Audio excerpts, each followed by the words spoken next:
Anggota DPRD Kota Surabaya, Surotul Mar'ah legislator dari PAN, kunjungi rumah roboh di Jalan Genting 2 nomor 15B. Kunjungan tersebut dilakukan Surotul atas laporan warga terkait rumah roboh dampak dari pembangunan rumah tidak layak huni atau Rutilahu yang merupakan program unggulan pemerintah Kota Surabaya yang dilakukan oleh Dinas Perumahan Rakyat dan Kawasan Pemukiman serta Pertanahan atau DPRKPP di Jalan Genting Gang 2 nomor 15, ternyata meninggalkan permasalahan akibat dari pembangunan Rutilahu rumah yang berada di sebelahnya rusak bahkan hingga ambruk. Warga yang rumahnya roboh dampak dari pembangunan Rutilahu tersebut yang sudah melaporkan ke Camat Asemrowo dan Kelurahan Genting Kalianak, akan tetapi belum ada tindakan dari dinas terkait. Diah Rusdiana, istri dari Heru driver Gojek, penghuni rumah yang beralamat di Jalan Genting 2 nomor 15B, mengaku khawatir akan kerusakan rumahnya, mengingat penghuni rumah ini terdiri dari ibunya yang bernama Salami berusia 75 tahun dan anaknya yang masih sekolah di bangku taman kanak-kanak. Udah 1 bulan kemarin, 1 bulan lebih mungkin Pak ini. Pertama itu suami saya lewat mau ke kamar mandi, kayunya jatuh, ditelek sama tangan. Terus yang kedua itu ibu saya yang tua itu kira-kira pukul 2.50 pagi mau sholat gitu loh Pak. Terus habis dari kamar mandi terus ke kamar langsung brok gitu. Terus yang ketiga itu Sabtu tanggal berapa ya, 1 bulan yang kemarin tuh langsung tuh brok gitu, langsung saya lari tolong gitu. Terus warga keluar semua dari sini langsung brok, langsung saya lari gemeter gini. Trauma saya masih sekarang masih ada trauma. Takut ya untuk belakang jatuhnya. Iya, trauma. Bu, harapan jenengan Bu terkait Ya, dengan ini? semoga cepat dibangun Pak. Gitu ya. Iya. Soalnya musim hujan sekarang. Jadi selama hujan tuh masuk ya airnya Bu Pak. ya? Makanya gendang-gendangnya tuh enggak saya bersihkan. Soalnya airnya tuh ke gendang itu. Cuma saya ngepel gitu toh. Sementara itu Eko Wahyudi selaku Ketua LPMK Kelurahan Kalianak Kecamatan Asemrowo, menjelaskan kepada media Lensa Parlemen terkait robohnya bagian belakang rumah Diah Rusdiana anak dari Ibu Sulasmi ini. Saya sebagai Ketua LPMK Kelurahan Genting Kalianak Kecamatan Asemrowo. Kejadiannya waktu ketika itu ada rumah sebelah ini yang dapat bantuan Rutilahu. Nah, ketika ada pembangunan ini ada rumah warga yang masih saudara, ada kayu yang menonjol itu dipotong tapi tidak diperbaiki. Akhirnya dampaknya ada pergerakan. Sama ketua KTPR atau pengurus atau yang pengerjakan ini saya sudah negur, tolong dikuatin sebelum tidak terjadi hal-hal yang diinginkan. Tapi tidak dihiraukan. Sebelum itu berselang hari ada pergerakan, ada gending jatuh, saya dapat laporan dari warga, saya tindak lanjuti, saya sudah laporan ke Pak Camat sama ke Ketua KTPR, tinggal menghitung hari. Nah, berselang 2 hari ketika saya laporan, rumah itu sudah rubuh.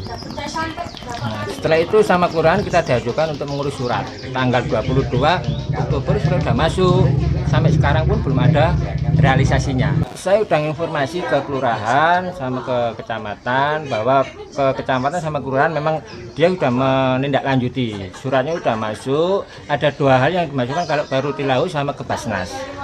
Sudah masuk, saya ke kecamatan ya udah 2 itu ke Rutilahu atau ke Basnas. Saya tanyakan terus, masih proses bahwa kalau pengajuan ini dampak atau musibah itu kan ada dana musibah selama 1 minggu kurang lebih. Nyatanya kita ngajukan tanggal 22 Oktober sampai sekarang belum sama sekali belum terrealisasi. Surotul Mar'ah setelah kunjungi rumah Ibu Sulasmi, atapnya rumah yang tertutup terpal biru sebagai pengganti genteng yang ambruk. Surotul Mar'ah yang berprofesi dokter ini khawatir akan terjadi lagi karena rumah tersebut dihuni 6 orang, salah satunya seorang nenek dan anak kecil yang suka mondar-mandir di dalam rumah. Maka dari itu Surhotul Mar'ah mendorong pemerintah dinas terkait untuk segera memperbaiki. Terpal ini alhamdulillah sama kelurahan diberi santunan, sama bapaknya diberikan terpal sehingga sudah lumayanlah tidak kehujanan, walaupun ya tetap masih hujan karena ini kan masih lubang. Jadi kalau hujan deras nih, hujan rintik-rintik insya Allah masih lumayan lah, tapi kalau hujan deras itu masih ada yang lubang-lubang gitu yang masih masuk seperti itu. Jadi pihak kelurahan alhamdulillah juga sudah respon ya. Nah, cuma memang kita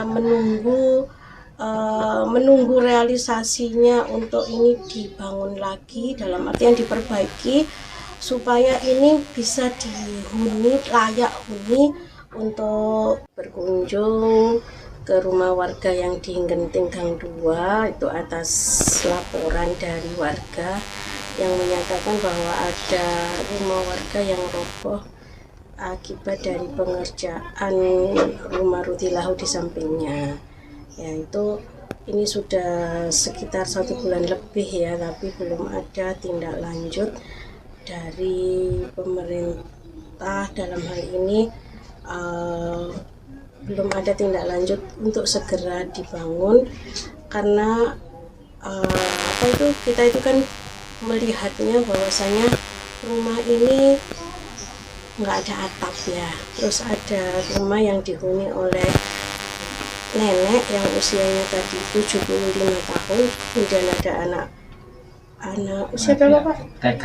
Anak TK yang sering mondar-mandir gitu ya, mondar-mandir di kamar menuju ke kamar mandi. Nah, kita itu kan takut sewaktu-waktu kalau misalnya itu ada kejatuhan lagi gitu kan, kasihan gitu ya.